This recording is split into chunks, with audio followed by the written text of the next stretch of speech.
Kisah Nabi Yusuf alaihissalam, lanjutan part episode Yusuf atau Nabi Yusuf dibebaskan dari penjara.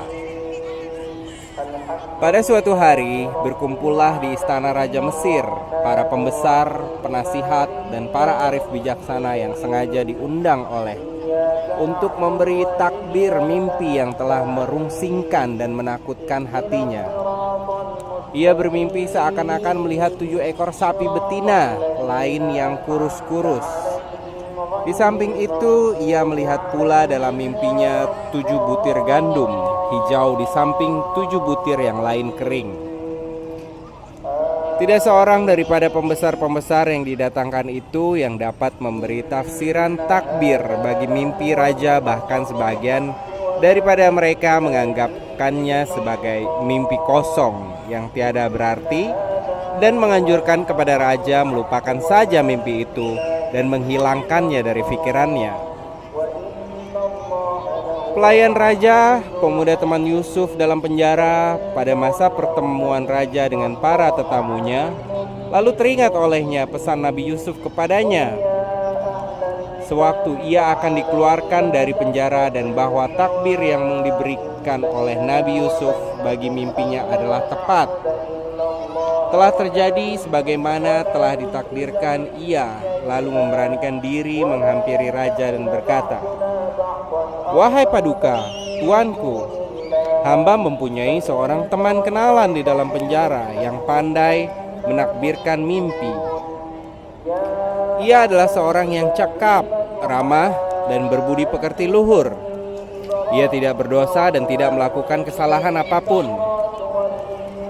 Ia dipenjara hanya atas fitnahan dan tuduhan palsu belaka. Ia telah memberi takbir bagi mimpiku sewaktu hamba berada dalam tahanan bersamanya. Dan ternyata takbirnya tepat dan benar sesuai dengan apa yang hamba alami. Jika Paduka Tuan berkenan, hamba akan pergi mengunjunginya di penjara untuk menanyakan dia tentang takbir mimpi Paduka Tuan." Dengan izin raja, pergilah pelayan mengunjungi Nabi Yusuf dalam penjara. Ia menyampaikan kepada Nabi Yusuf kisah mimpinya raja yang tidak seorang pun daripada anggota kaki tangannya dan para penasihatnya dapat memberikan takbir yang memuaskan dan melegakan hati majikannya. Ia mengatakan kepada Nabi Yusuf bahwa jika raja dapat dipuaskan dengan pemberian bagi takbir mimpinya, mungkin sekali ia akan dikeluarkan dari penjara, dan dengan demikian akan berakhirlah penderitaan yang akan dialami bertahun-tahun dalam kurungan. Berucaplah Nabi Yusuf menguraikan takbirnya bagi mimpi raja. Negara akan menghadapi masa makmur, subur selama 7 tahun.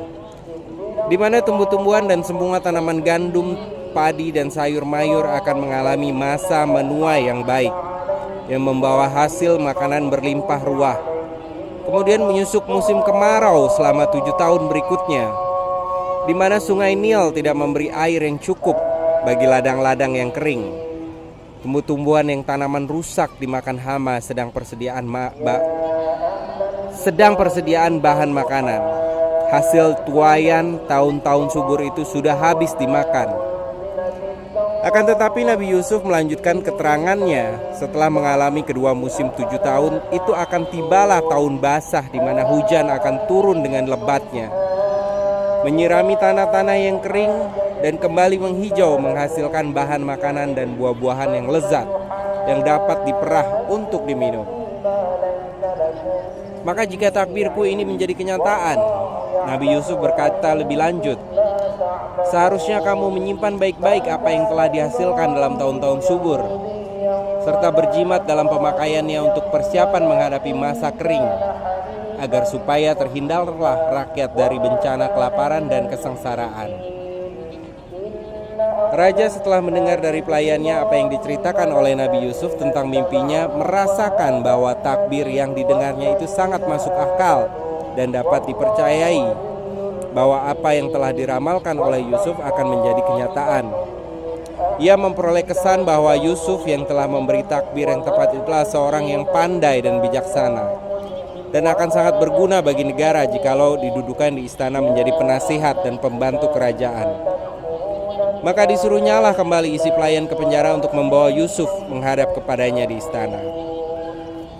Nabi Yusuf yang sudah cukup derita hidup sebagai orang tahanan yang tidak berdosa dan ingin segera keluar dari kurungan yang mencekam hatinya itu.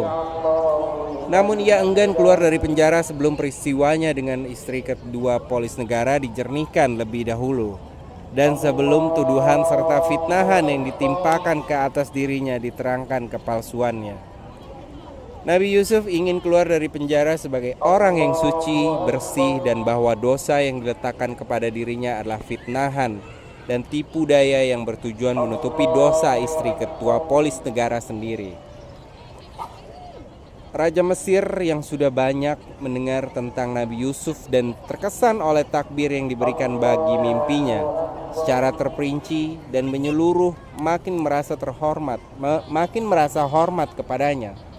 Mendengar tuntutannya agar diselesaikan lebih dahulu soal tuduhan dan fitnahan yang dilemparkan atas dirinya sebelum ia dikeluarkan dari penjara. Hal mana yang menurut pikiran raja menandakan kejujurannya,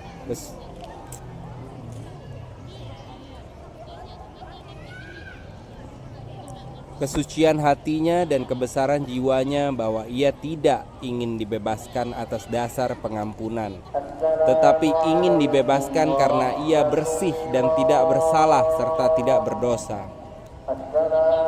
Tuntutan Nabi Yusuf diterima oleh Raja Mesir dan segera dikeluarkan perintah mengumpulkan para wanita yang telah menghadiri jamuan makan Zulaikha dan teriris hujung jari tangan masing-masing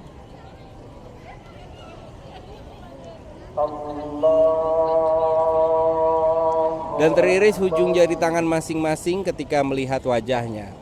Di hadapan raja mereka menceritakan tentang apa yang mereka lihat dan alami dalam jamuan makan itu, serta percakapan dan soal jawab yang mereka lakukan dengan Nabi Yusuf.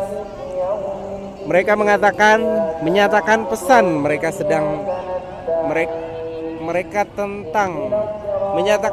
mereka tentang diri Nabi Yusuf bahwa ia seorang yang jujur, soleh, bersih, dan bukan dialah yang salah dalam peristiwanya dengan Zulaikha.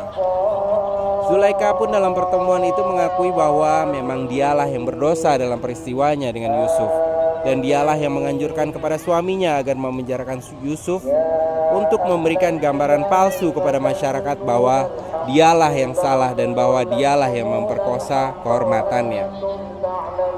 Hasil pertemuan raja dengan para wanita itu diumumkan agar diketahui oleh seluruh lapisan masyarakat, dan dengan demikian terungkaplah tabir yang meliputi peristiwa Yusuf dan Zulaikha. Maka atas perintah raja dikeluarkanlah Nabi Yusuf dari penjara secara terhormat, bersih dari segala tuduhan. Ia pergi langsung ke istana raja memenuhi undangannya. Bacalah isi cerita hari ini dalam Al-Quran surah Yusuf ayat 43 sehingga ayat 53. Raja berkata kepada orang-orang terkemuka dari kaumnya, "Sesungguhnya aku bermimpi melihat 7 ekor sapi betina yang kurus-kurus dan 7 butir gandum yang hijau dan 7 butir lainnya yang kering. Hai orang-orang yang terkemuka, terangkanlah kepadaku tentang takbir mimpiku itu, jika kamu dapat menakbirkan mimpi." Mereka menjawab, "Itu adalah mimpi-mimpi yang kosong dan kami sesekali tidak tahu menakbirkan mimpi." Dan berkatalah orang yang selamat di antara mereka berdua dan teringat kepada Yusuf, "Sesudah beberapa waktu lamanya, aku akan memberitakan kepadamu tentang orang yang pandai menakbirkan mimpi itu." Maka utuslah aku kepadanya. Setelah pelayan itu berjumpa dengan Yusuf, ia berseru, "Yusuf, hai orang yang sangat dapat dipercaya, terangkanlah kepada kami tentang 7 ekor sapi yang gemuk-gemuk yang dimakan oleh 7 ekor sapi betina yang kurus-kurus, dan 7 butir gandum yang hijau dan 7 lainnya yang kering, agar aku kembali kepada orang-orang itu, agar mereka mengetahuinya." Yusuf berkata, "Supaya kamu bertanam 7 tahun lamanya sebagaimana biasa, maka apa yang kamu tuai hendaklah kamu biarkan di butirnya, kecuali sedikit untuk kamu makan. Kemudian sesudah itu akan datang 7 tahun yang amat sulit, yang menghabiskan apa yang kamu simpan untuk menghadapinya tahun sulit, kecuali sedikit dari benih gandum yang kamu simpan. Kemudian setelah itu akan datang tahun yang padanya manusia diberi hujan dengan cukup dan di masa mereka memeras anggur. Raja berkata, bawalah dia kepadaku. Maka tatkala utusan itu datang kepada Yusuf, berkatalah Yusuf, kembalilah kepada tuanmu dan tanyakanlah kepadanya bagaimana hal wanita-wanita yang telah melukai tangannya. Sesungguhnya Tuhanku maha mengetahui tipu daya mereka. Raja berkata kepada wanita-wanita itu, bagaimana keadaan kamu ketika kamu menggoda Yusuf untuk menundukkan dirinya kepadamu? Mereka berkata, maha sempurnalah Allah, kami tidak mengetahui sesuatu keburukan daripadanya. Berkata Zulaika istri Al-Aziz, sekarang jelaslah kebenaran itu. Akulah yang menggodanya untuk menundukkan dirinya kepadaku, dan sesungguhnya dia termasuk orang-orang yang benar. Yusuf berkata yang demikian itu agar dia, Al-Aziz, mengetahui bahwa sesungguhnya aku tidak berkhianat kepadanya di belakangnya, dan bahwasanya Allah tidak meridhoi tipu daya orang-orang yang berkhianat.